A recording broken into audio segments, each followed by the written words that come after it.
Simlemagam lekikala kebang sese musibatia koyo koyo koyo koyo koyo koyo kamdane kapiandan kebang sese musibatia koyo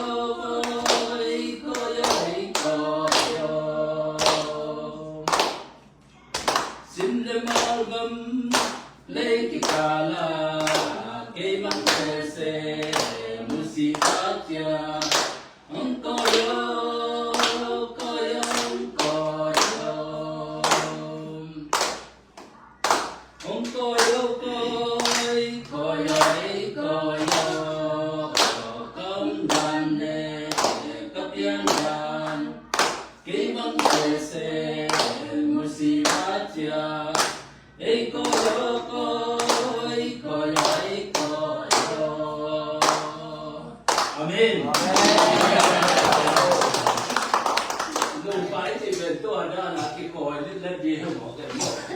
mà sẽ thì nó ngô mấy thì chẳng cái còi điện anh nói thấy bên bạn là dùng thì là chụp đi bên